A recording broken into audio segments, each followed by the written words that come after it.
Joining us for today's morning session, NSA's new approach to cybersecurity.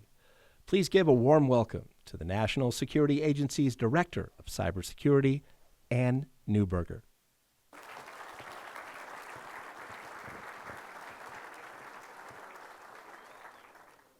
Fantastic. So good morning, everybody. Good morning. It's really terrific to be here. I was really excited about coming to a university, first of all, for 3 reasons, which I wanted to share with you as we get started. First, as you all know, universities are key targets of cyber adversaries for the research and production, research and development that's done here, for the open environment, and for the fact that so many international students come together here. So talking about cybersecurity in a university environment is always a tremendous highlight because there's a role for University of South Florida in addressing cyber threats. Second, from a diversity perspective, it was terrific to read that University of South Florida is in the top 15% in the United States for ethnic diversity among its student body. One of the things that we find so particularly exciting about cybersecurity is there are a large number of jobs opening up in this area. And while for some people, the traditional approach of a college education is the right approach, for others, there are so many other ways to get certifications that bring in a more diverse talent base into the field. At NSA, as some folks may know, we run a program called Gen Cyber, where we run camps in 38 states. Just about 3,000 kids participated. And in those states, tremendous diversity of the types of kids who are participating in these camps, who are learning that cyber is a cool field, and that it was actually interesting, a colleague, one of the individuals in the cybersecurity director, we were invited by the Girl Scouts to give a talk. And we intentionally sent a woman to give the talk. And she said that at the end there were some moms and kids and kids there, and some of the girls there, she overheard a girl saying to her mom, "I can't do this, Mom, I'm not good at math." And my colleague intentionally went over and said, "Let me tell you a bit about my background. I'm a Chinese linguist," not me, that individual. And she talked to her about how the diversity of skills needed in cyber. Yes, there are folks with technical skills, but we need folks who can think about policy issues. And we need people who have good linguistic skills to understand the particular language, different cyber groups, different individuals talking about tradecraft. We need them to understand how, for example, cyber fits into different countries' national security strategies or economic growth strategies. So it's really cool to be at a university that's known for diversity and to talk about the opportunities of cyber to build a more diverse technical workforce. And then finally, a university professor changed my life with regard to my career. And I can just imagine the profound impact that University of South Florida professors have on so many lives across their student body. In my case, I'm a New Yorker. I grew up dad's an immigrant. I grew up in an immigrant family, much like many folks in South Florida, and much like I suspect many folks in the University of South Florida student base. So I grew up in New York. I mentioned dad came as a refugee. And I was at university, and a professor told me about a program called the White House Fellows Program that brings in individuals mid-career to serve as special assistants to cabinet secretaries. And I listened, and I remembered the words my dad, as an immigrant, had talked about the need we need to do as Americans to repay a debt for the freedoms we have, the freedom of opportunity to build a better life, the freedom to practice our freedom of religion, freedom of opinion, and that we each owed something for that. So I told the professor, okay, I'll consider it. Anyway, fast forward, I get selected, I work at the Department of Defense. It was the first time I'd actually ever had the opportunity to work with the US military, to see the level of sacrifice of those families, to see the sense of dedication, commitment to something larger than ourselves. And that's what led me to stay at the Department of Defense, work for the Navy, come to NSA just about 10 years ago, and then begin my career at NSA. So a professor, caring, looking at me and saying, here's a cool opportunity for you to make a contribution, to make a difference, made a big difference in my life. So it's really wonderful to be here at a university where I can imagine the profound impact that professors and that students have in their time here. So you heard John Nakasone this morning. He talked a bit about what led to him establishing a cybersecurity directory. He talked about NSA's history in our 2 missions, our foreign intelligence mission and our cybersecurity mission. And I wanted to use the time today to talk a little bit with you about what our goals are, the approach we're going to use, and then really open it up to Q&A. The highlight for me in all these talks is really hearing what's on your minds, hearing what your questions are. So I'll talk for about 35, 40 minutes, and then maybe we can engage a bit, hear your questions, and have more of a discussion. Does that work for you all? Fantastic, great. Besides, I was worried I'd become a bit of another university lecturer here, okay, which you probably have a great deal of that. Okay, so NSA cybersecurity mission. What is the mission? It is to prevent and eradicate. Two powerful words there. Talk a bit about that. Prevent. Fundamentally, cybersecurity is most effective if we begin with that end in mind, if we bake in security at the outcome, in the hardware, in the approaches that we use, in the way that, for example, if we're using third-party software and software products, we maintain that awareness, we understand what can be patched, how we do remote and rapid updates. So that prevention. NSA has had a long history in building keys and codes, the cryptography that underpins secure communications for the Department of Defense and for US and allies. So that's a key area that we bring, both for existing technologies and then, of course, moving forward for some of the technologies that we now see will transform the world we live in. The Internet of Things, 5G, distributed ledger, quantum computing, quantum-resistant crypto, etc. And then second to that piece, eradicate. Adversaries pursue their work via infrastructure, capabilities, personas, and they often reuse that one after the other. Our question in our mind is, could we do better work doing threat warning, making information available in the unclassified space to eradicate, to raise the bar, to make it much harder for adversaries to pursue their work, whether that's exfiltrating intellectual property, whether that's pursuing influence operations, whether that's bypassing sanctions. Let me talk a little bit about going the next step on what General Maxoni talked about. He described different national adversaries in cyberspace. I'll give an example of an operation each one pursued that talks about the way that they work in this space. He mentioned Russia and influence operations. Certainly, that focus, influence operations have been around for a very long time. What's changed is social media and cryptocurrency. Social media, a way to broadly and narrowly target messages to specific population groups. If folks haven't seen, I encourage you to look at two reports which were published. The Senate Select Committee on Intelligence did two reports which were then published via companies called New Knowledge and Graphica. And they described some of the influence operations that were done around the 2016 midterm elections. What's really interesting is to see how the goals were driving discord among the US population, making folks argue both online and in person because of a sense that a healthy society has folks arguing where there isn't that mutual respect. So what's changed in influence operations, again, social media, the way to focus it, and cryptocurrency, the way to virtually and anonymously hide that kind of work.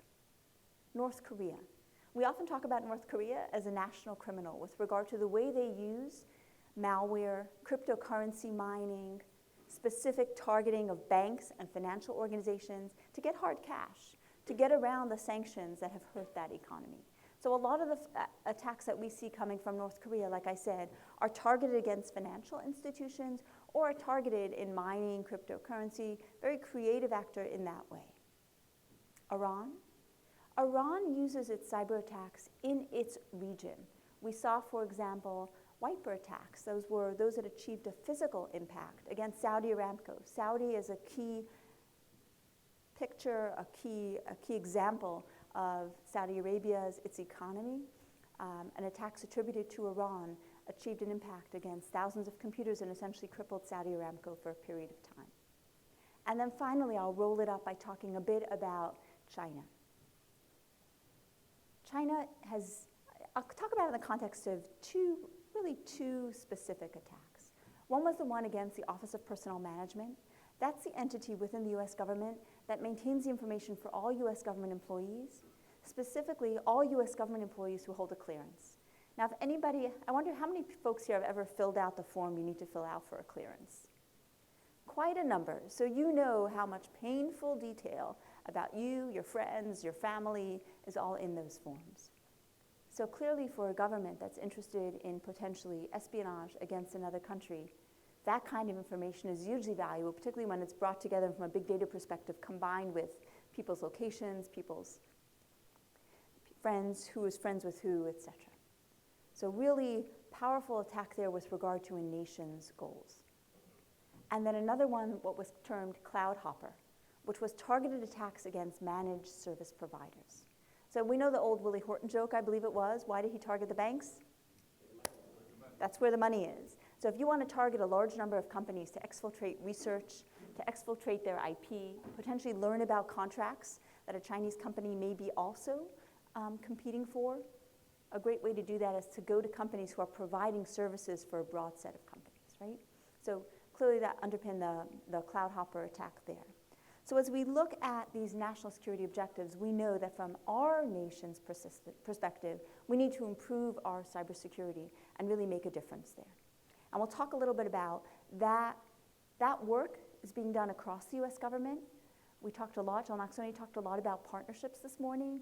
For NSA, there are a number of key partnerships. I'll detail them and what we seek to accomplish in each of them. So our core missions and functions: adversary defeat, partnering with the FBI, Cyber Command, DHS, to really defeat that adversary and to enable those organizations' operations by sharing focused intelligence that helps them understand how adversaries operate. Nuclear command and control. I mentioned that NSA has, for 50 years, had a mission to build the cryptography that secures the command and control of the nation's nuclear assets with resilience. Ensuring that that capability is kept updated, is kept secure, is a key mission and focus for us. NSA generates over 1 million keys every year underpinning that, as well as the cryptography underpinning secure communications for the US military. I'll talk a bit about more of that in a moment. Analysis and mitigation. Intelligence analysis is interesting, but what makes it even more interesting is when it's combined with information to help mitigate a given threat. So yes, it's good work that we do when we generate a classified intelligence report about a given threat, describing a key adversary's capability, describing how they operate. But what makes it much more powerful is if that's combined with unclassified mitigations that describes the technique, describes who the target might be, a little bit how I talked about when we looked at North Korea, we looked at Russia. We could see what their national objectives are, and then based upon that, understand who a given target might be. Use that information brought together to provide unclassified mitigations and ideally prevent the attack from happening, prevent the incident from happening. You know, folks often ask me, they say, Anne, will the new cybersecurity director provide incident response support? And I said, yes. If FBI or DHS calls us, we're happy to. But respectfully, I think the better question we'd like to ask is, what can we do to prevent that incident happening? Once it's happened, once the IP's out the door, once the information about all of us is out the door, you can do cleanup, prevent it next time. But pretty much the harm is done. And what we really want to be doing is working at the speed of the adversary to get there before them and to prevent that in the first place. So that's that analysis and mitigation, that integration of intelligence, cybersecurity engineering, cybersecurity defense ideas to enable. And some folks, you may have seen, we did a dual seal report earlier this week with the Brits, with the National Cybersecurity Center, and it laid that out. It laid out the analysis. Russians are using Iranian infrastructure to target Middle East targets. And then we gave additional context, and then we provided some indicators of compromise. Our goal is seeing what that achieves. Who uses it? Who uses it to better secure their infrastructure?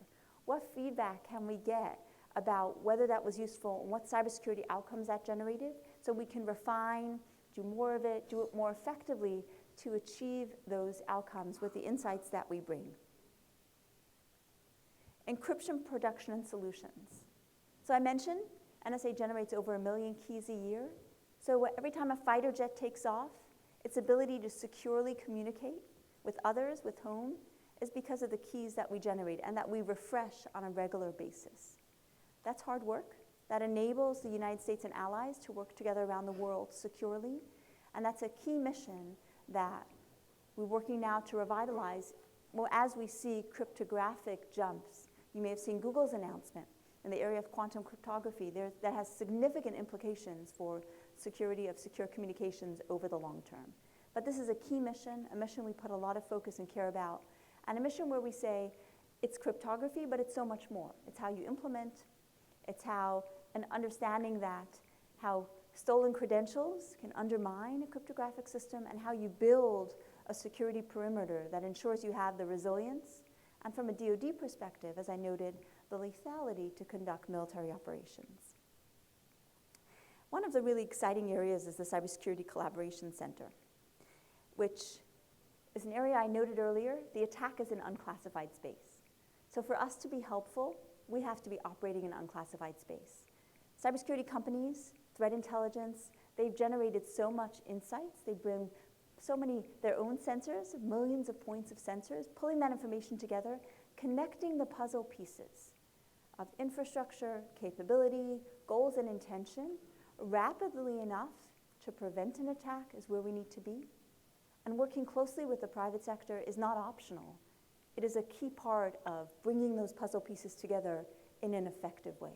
So that's an area we're really excited about, and we'll be working a great deal in the coming months. Critical network defense. The director is the national manager for national security systems. That means that any system in the United States that carries national security information, classified information, we're responsible for setting the standards for that and ensuring that it's properly protected. A lot of work goes into that. A lot of work needs to continue to go into that. And then finally, futures and standards. I mentioned earlier, there are a lot of new technologies that are really exciting for our use. 5G, the potential to scale the amount of data exponentially, to improve the speed at which we can use that data as well to push security potentially to the endpoint. A lot of security implications, a lot of real security questions there, how we work there. Distributed ledger. And each of these technologies, what we want to do is understand how do people want to use them? How do organizations want to use them? Because the level of security needed is going to be different. So when a given service reached out and said, we want to use distributed ledger to track our supply chain, we said, well, let's better understand that. If you want to track your operations, if you want to track where you're sending what, that's of key interest to adversaries who want to understand a potential planning for a military operation. What are you sending where? How many of something do you have? So if it can be degraded, that can prevent an effective operation. That's the kind of insights we need to understand because security is a cost. Fundamentally, it's about risk. And we'll talk about prioritization in a moment, but if we really want to drive down risk, if our mission really is ensuring secure, not degraded communications in a given area, we need to understand what level of threat there is, what level of vulnerability there is, and what's the appropriate level of risk and investment to get there. It's going to be different in each different environment. So that's where, when we talk about futures and standards, it is exciting. I want to mention, I mentioned the Unclassified Cybersecurity Center. NSA has a ton of information related to cybersecurity on our website, as well as we've been releasing a lot on Twitter, by Instagram as well. So really encourage folks to take a look at that. Perspective we come from is to say, if this is helpful information for national security systems, we presume it's helpful for you all as well, and we really welcome the feedback so we know we can get that right. Operating principles. I mentioned rigorous prioritization, it's all about risk. And if it's all about risk, we want to understand so let's talk about a given enterprise, right? What are the assets that are most important to that enterprise? Is it its reputation? Is it the next generation of if we're talking about a drug company, the next generation of a drug that they're working on and the results of those clinical trials? Is it their employees' personal information? Starting with understanding what really matters to that organization and then ensuring that that is protected to the level of risk the organization wants to take. For us at NSA, it means focusing on the toughest cybersecurity problems for the country, relating to national security systems, relating to, with our partners at DHS, critical infrastructure. What are the toughest problems that, as Americans, we want folks who have access to understanding how adversaries do their offensive operations work? How do they work, right? That's what we want to focus on. Unity of effort. That means unity across all of our partners. It means across the US government. It means our allies. You saw the release we did together with the Brits. And of course it means private sector as well, right? So we're focusing on what matters and measuring ourselves to say, what impact have we had in actual cybersecurity? Integration. At the end of the day, a threat's only interesting if you can determine why does it matter to me, right? What impact does it have? So we want to bring together that, here's the technical information, here's what we're seeking to accomplish, this is why it should matter to you, here's why you might be a target. here's why something you care about might be impacted, and ensure we pull that together. Wartime mentality, speed, and relevance. What we see is cyber actors essentially co-opting regular infrastructure. Talk about here, University of South Florida, an unpatched laptop, some servers that may have been left firewalls that may not have been locked down. They compromise that, perform their operation, and move on quickly. So being able to prevent that means working a step more quickly than they do. And that's something where we all have a role in that, right? Your Soho router might be the next part of a botnet.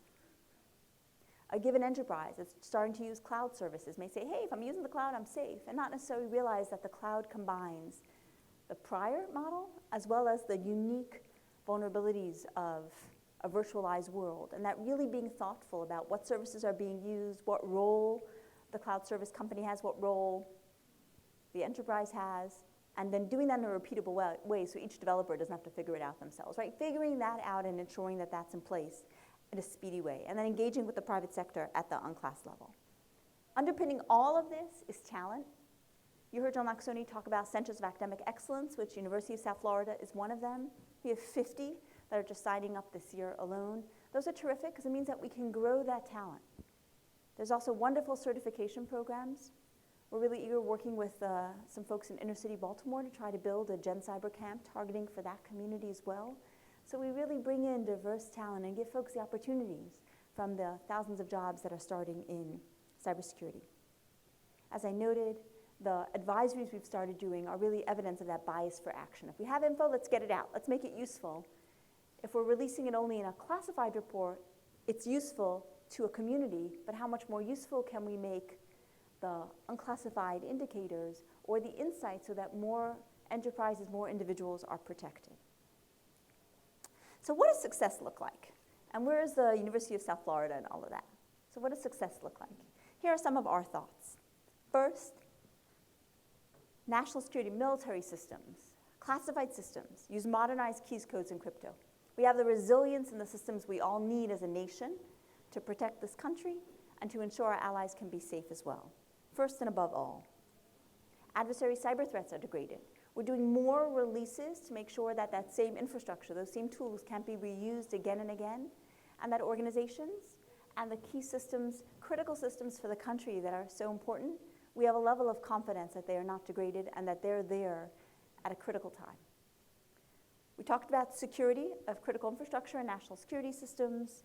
I talked about talent, clearly a role in bringing in great people and ensuring we're doing our role in training more great people to work across the US government.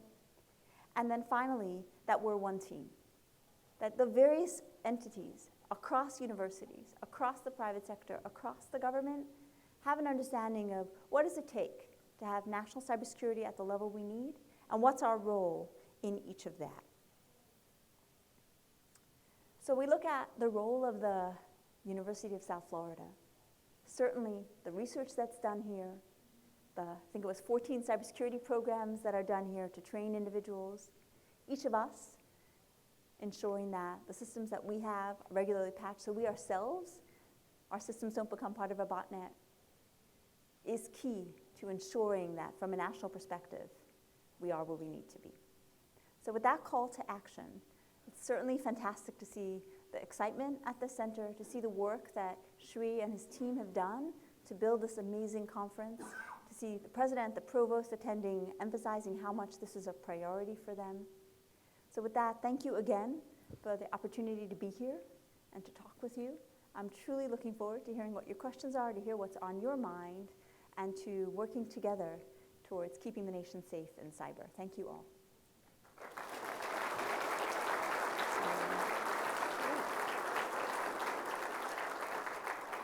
So with that, Shri told me I'm up alone up here, and we'll just take any questions you might have on your mind, and would love to hear them.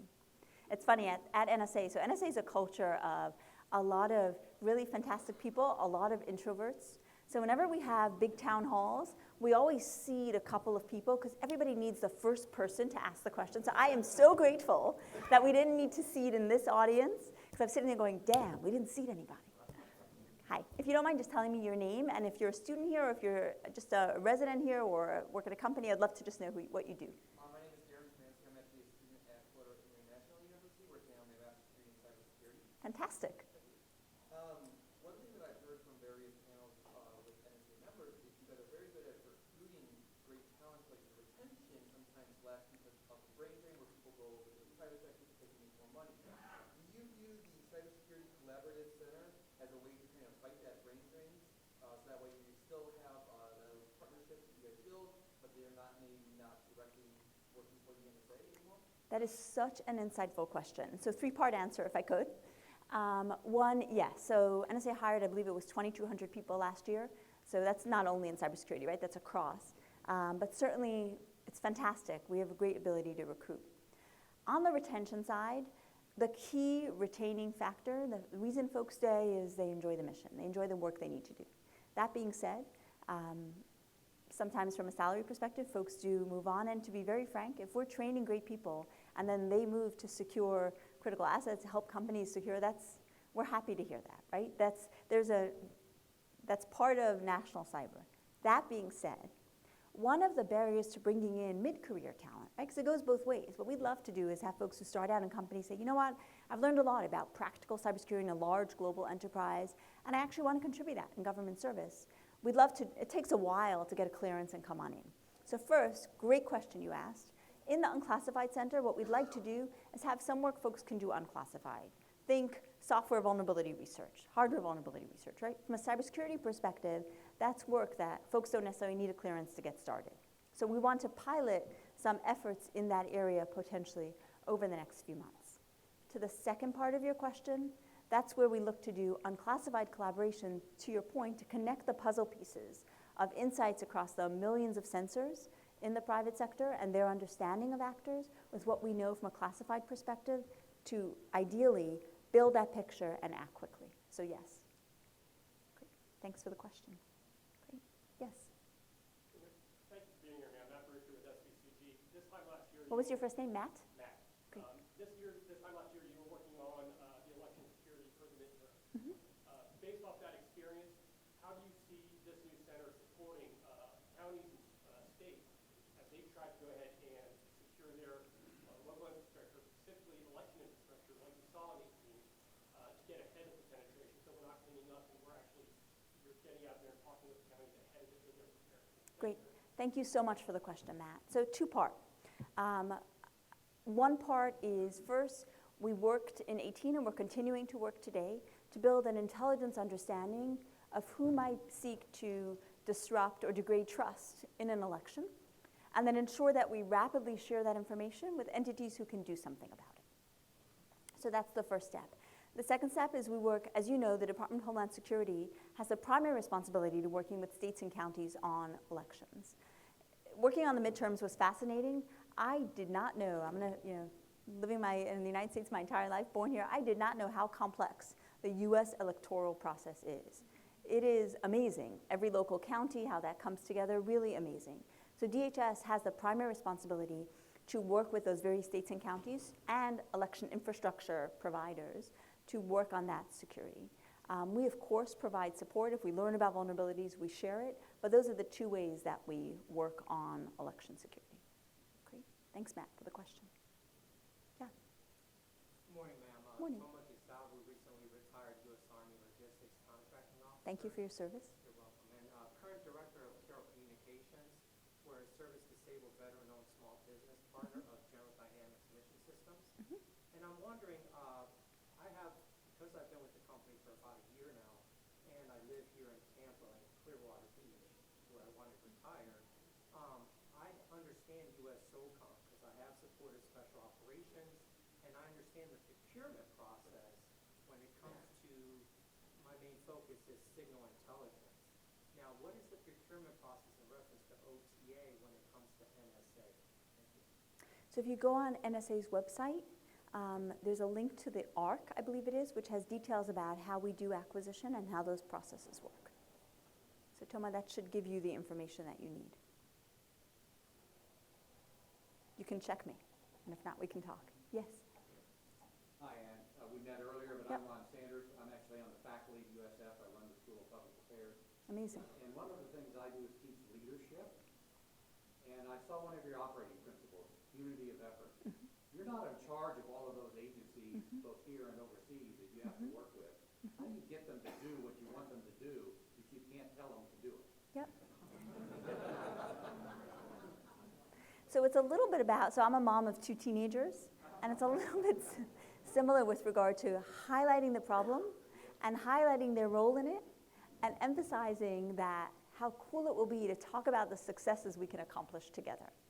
I'll let you know how that's working with my 17-year-old son's room, but it's a daily challenge. But with regard to cybersecurity, the cool part is, I think the problem is so significant, and there are multiple entities who play a key role. Let's look at, for example, domestic cyber. When you look at it, NSA is the national manager. I talked about national security systems. We also have a huge technical base of people with strong technical talent in so many areas, from cryptography to virtualization to hardware, to networking, and thinking thoughtfully about how we provide those insights into standards bodies for the next generation of technology, into weapon systems program managers so they understand how to secure currently deployed as well as in process of being developed weapon systems is a key area we focus on, as well as the security of the defense industrial base. We work very closely with the Department of Homeland Security because at the end of the day, we're generating threat intelligence on cyber. That's the threat. But understanding that attack surface, understanding for example, the US electricity sector. Where is it vulnerable? What technologies does it use? What's the implication of us seeing that a given foreign country developed a capability against a given technology? If we don't know who's using that technology, we actually don't understand the implications. So we need them to bring that insight, and then together we can say, does this matter? And then we can provide security advice based on that as well, in a focused, customer-focused way, right? To the given entity to help them get it right. Similarly, Matt asked me a question about the elections. One of the key partnerships we built during the 2018 midterms was between the NSA and FBI on alerting social media companies on the tactics and techniques that were used to influence in a covert way and to anonymously come up, popping out of US IP space, right? Looking essentially like an American, even though it was a foreign entity. That partnership came because each of us had a given role, but we both agreed the problem was worth working on together. And that's where I find is the key. There's enough work to go around. Let's start with what we want to accomplish. Let's start with what each of us have a role in, and then let's make sure everybody gets credit for the work that gets done. So, sure. First off, I'm retired on the colonel, but I'm also the program director at the University of Central Florida in Orlando. Thank you for your service too. Behavioral cybersecurity. Cool. I was curious, we've had our behavioral cyber education program for 5 years, so I was wondering how you guys attack those issues, because so much emphasis, rightly so, is on the technology side, and training people for that and educating them. But how do you look at the cognitive behavioral side? So there's some really interesting work being done at NSA Research now on that. But I think also a lot of the focus now on zero trust is looking at that. So what's zero trust, right? The former model was essentially if somebody comes in with credentials, they can be trusted in a given network. And I think we saw a combination of the scale of stolen credentials and others, insiders. We saw that moving to a model where we say essentially in zero trust no human or system until it's proved that it should be trusted by its behavior or by its attributes. That's still an area that's a multi-stage, multi-year, complex area to get to, because you need to start with foundationally getting an understanding of what normal in a given network for a given individual, for a set of systems looks like, and it takes some work to do that. But where we're starting with behavioral work is to say, what is the ICAM, what is the identity and authentication system in a given network? How do we ensure we build that with knowledge so that we can start to track humans and systems and gain a baseline of what normal looks like, right? I work, whatever it is, 6 to 7 every day, right? If I'm in at 3 a.m., that either means my boss just tasked me on something, I'm joking. It either means that there's a crisis, or it means that perhaps somebody is trying to masquerade with my credentials, and that should be alerted to somebody who says, this doesn't meet the profile we have of this individual, or this system doesn't usually connect at this moment in time, or doesn't begin pinging, or here's a domain which we're not tracking as any business reason to get there. And that's where we're starting to work through that. A lot more work to be done in that space. So we'll be very interested to learn what's happening at UCF. Great. Yes? You guys have to come and teach NSA how folks should be asking questions. It is painful. There are these town halls with hundreds of people, and we're kind of like going, so, you sure? So you in the back row. Anyway, over to you. Oh, thank you. You might just, do you want to describe for 30 seconds what that is? I'm not sure everybody here knows what CPT 700 is.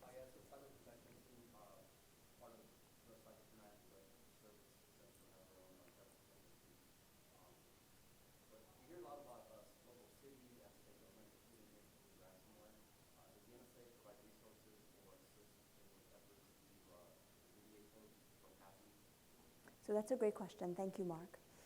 Three-part answer. One is DHS is primarily on point for all city and state related. That being said, we have information on nsa.gov related to ransomware. The key guidelines really are, as you know, much of ransomware starts with a spearfish, right? That somebody clicks on and the system that it grows from there. So we have some security guidelines for individuals, for companies with regard to security awareness training.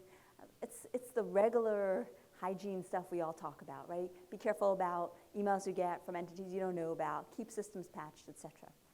That being said, what we are looking to do, one area of expertise at the agency we have is encryption. So we are starting to think creatively around what can be done we talked about to defeat classes of ransomware. Still very, very early there, but certainly something that we want to focus on, because we ask ourselves, back to that prioritization, each of us, and back to the question, Ron, you asked me, you need to ask a tough question to say, for a given problem, what do we bring to that problem? And if there's something unique that we believe we bring, usually via our talent and our people, in this case I noted that deep bench in cryptography, then we know we should try to contribute it to a problem. So more to follow on that, Mark. And thank you again for your service. Great, yeah. My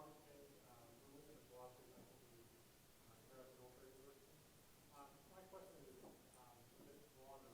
What are the major technical and political challenges of working with our allied partners, especially, say, in the European Union, with such a great diversity of political viewpoints and also technological level with cybersecurity, and what are the major technical and political obstacles that face on working with allies?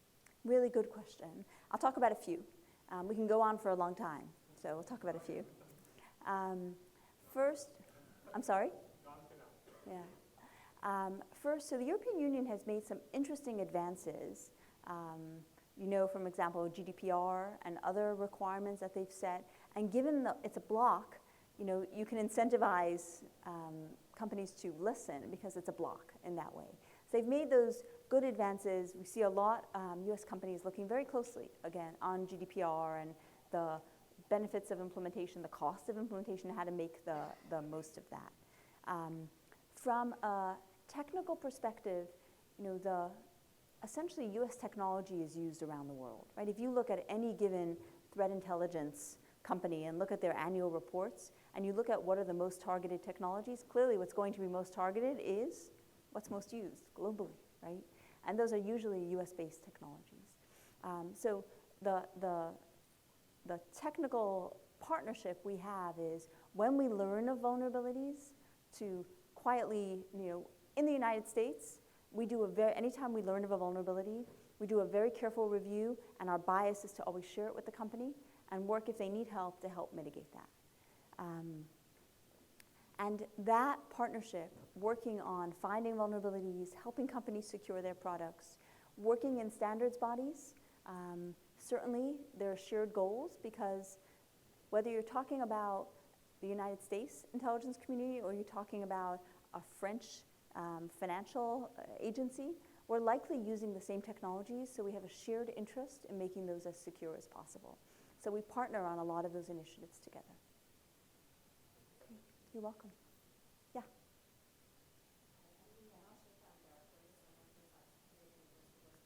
I'm sorry, I missed your first name. Ime.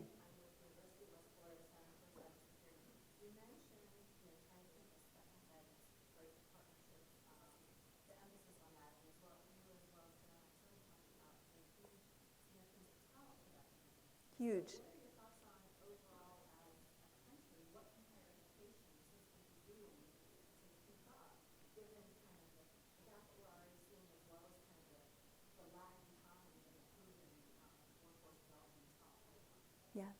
Absolutely. I think getting people interested in cyber and supporting the many different ways that they can get educations. One of the cool things about cyber is that for some people, a college degree will be the best approach, right? Traditional four-year degree, which is great.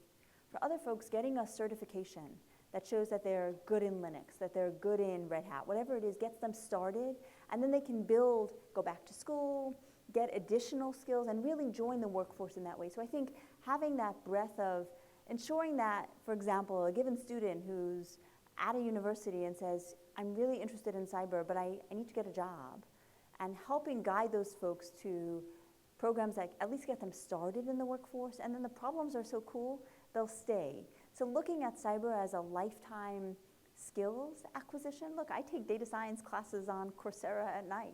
You know, my 17-year-old son thinks I'm nuts after a day's work.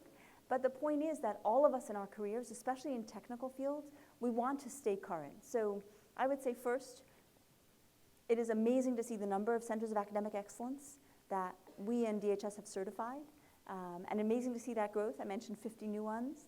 It is amazing to see, when you look at University of South Florida, 14 cybersecurity programs, so people can pick in your program as well what is interesting to them.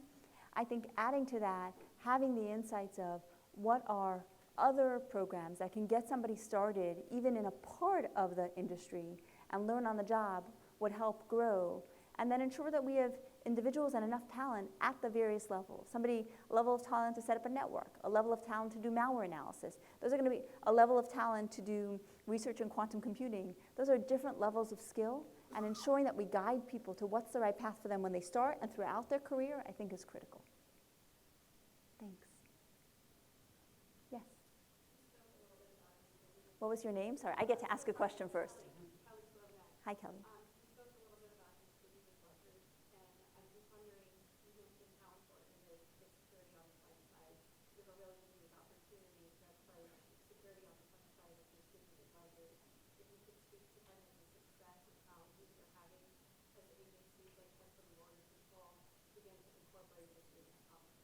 So we are really early.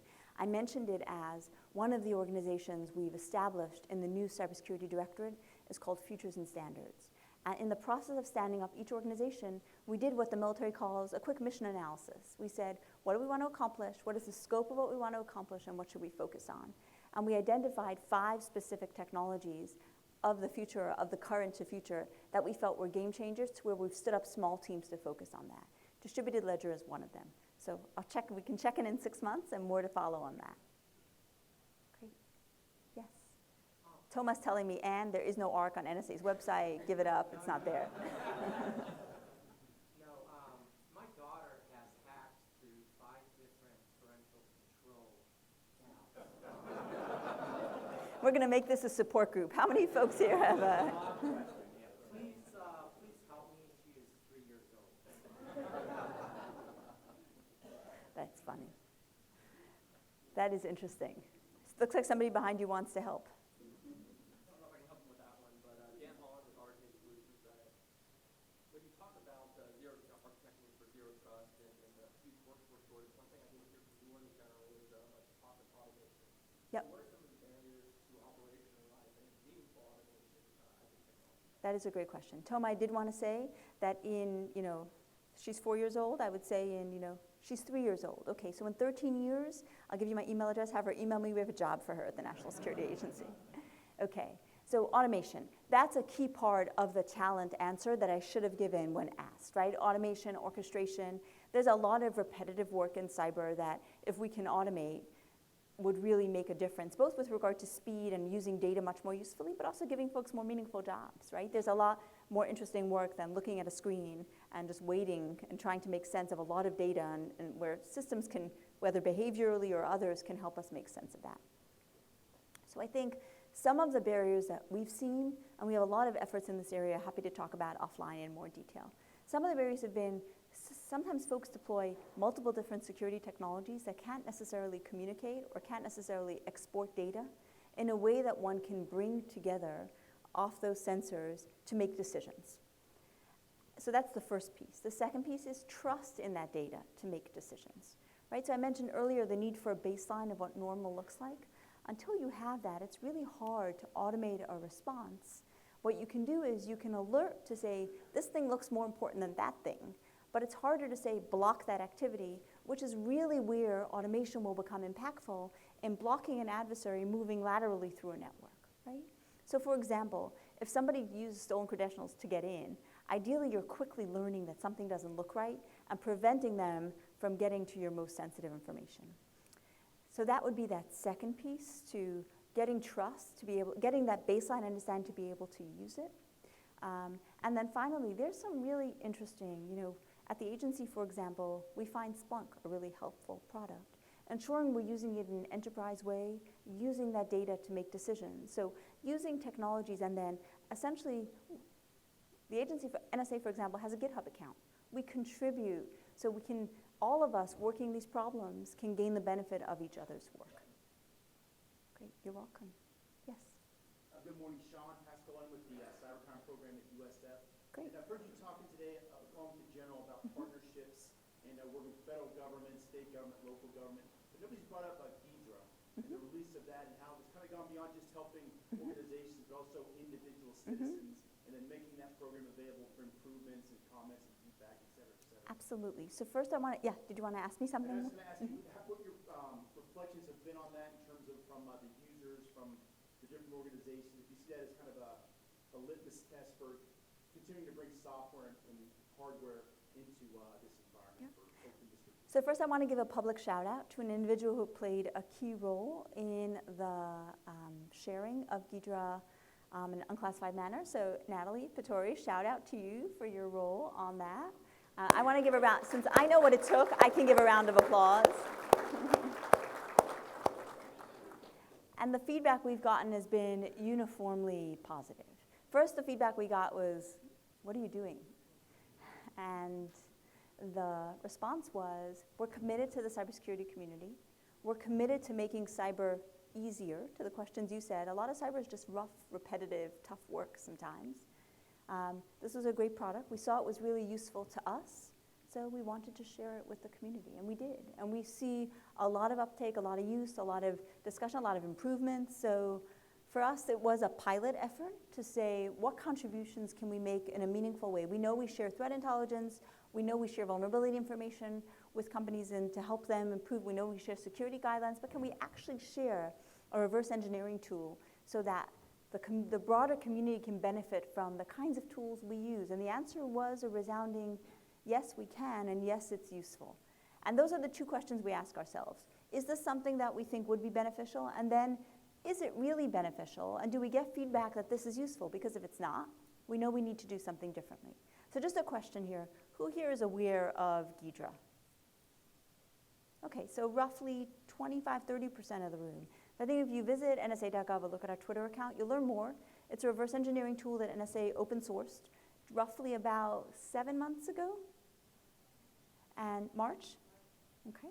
And tremendous use, tremendous uptake, easy to use, lots of different tutorials online. So take a look, and hope it's useful to you in your cybersecurity work as well. Great. Ghidra, G-H-I-D-R-A. And if Natalie wants, she can share the reason for that name, because it might be interesting to the group. Yeah, so Ghidra was named because of the multiple functions that it has. The Ghidra itself, right, the dragon is multi-headed, and so that's where we came up with it. There's actually over 500,000 downloads now. It's being used internationally. We're actually launching some pretty cool training that's going to come out here in the coming weeks for the public to use.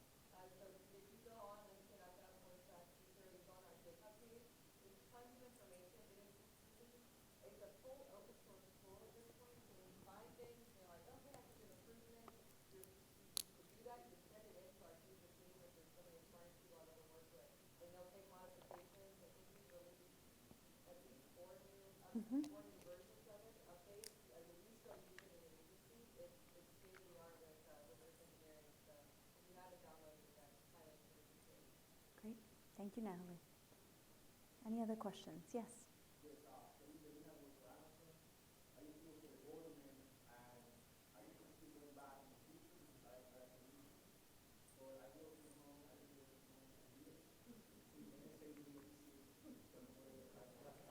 You're talking my language, my friend. So there's some the agency's made a push to allow some unclassified work, particularly folks working in roles like HR, folks who don't necessarily have to touch classified information. I'm with you, would love it. I don't know that it's in the near term possible for folks who want to do technical work. Now, as I mentioned earlier to the question I was asked here, we are working in the Unclassified Center to start some areas to pilot that we said maybe working in a completely unclassified environment will work. So more to follow on that. You can watch our Twitter account or nsa.gov, and as we work through some of the details of the kind of work we'll do there, I'm hoping that we can find something that's of interest to you. Great. Okay. Sorry, yes. I was totally biased to my left, apologies. Hi, my name is Bill Knight, work for Raymond James. Lenovo, Chinese owned company. The Washington Post had an article in August warning about the dangers of using their computers as potential hackers. We're currently in the midst of an RFP, and they're winning on price with some areas of the firm. What are your thoughts about using Lenovo computers? So I won't go into specific details about your RFP use of Lenovo computers. I think generally the principle we'd approach it to say is we know that China has a focus on surveillance and a focus on use of data, and certainly have seen the Chinese relationship with its particular private sector entities. So I think what we look at is we see with a country where rule of law in that way is different from the way we expect a government-private sector relationship. And we know that broad surveillance as well as broad use of data is used to pursue intelligence goals. We believe it just needs to be factored in the way folks approach risk. Great. I think we probably have time for 2 more questions. Yes.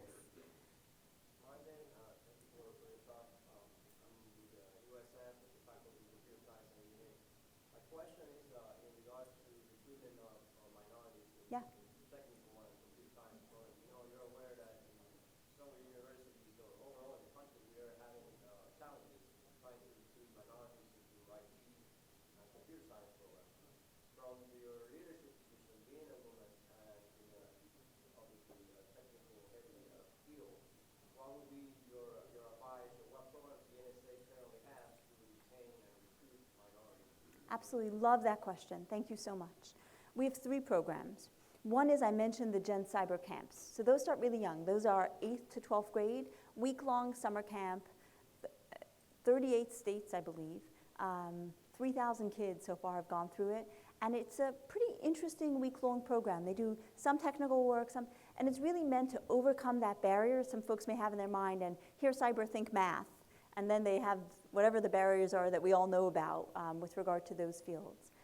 So we want folks to get into and to say, really what you need to be successful in this space is a willingness to be curious, to persist, to think creatively about problems, and to get them over the hump of where there might be a mental stereotype that's barriering, that's not an English word, that's preventing themselves from looking at this as a cool field. So one of the things that might be interesting, and Diane might know, Diane Janicek from NSA is giving a talk later on talent, which will be tremendous. I don't know, Diane, if you will hit this question of, at the end of a week-long Gen Cyber camp, how do we keep up with kids to ensure that we keep encouraging, particularly, we have a program that's running in Puerto Rico. We have a program that runs across. I saw a stat that our Gen Cyber camps have a 45% diverse population participation. That number was so high that I want to do more research on it. So I just give it with that caveat. But the key thing we're seeing is that in the camps, we're getting a diverse population, female, various diverse ethnic groups. So the question in my mind, and I don't know if Diane knows the answer, and if not, I would love to follow up together when we're back at work, is how do we keep those kids interested so that they apply to those programs and see that they can have a really cool career in it in that way? So I think the way that we're doing it is that they have now middle school all-girls camps. So what they're doing is they're finding a group of community with 5th, 6th, and 7th and 8th grade level, so they don't feel intimidated when they go into a more coding level. So Interesting. That's interesting. A lot of going into graduated to the better future, high school competition is cyber as well.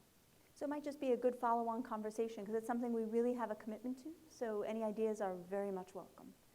Great. Okay. A huge thank you to all of you and for your partnership in this space, and have a great day. Thank you.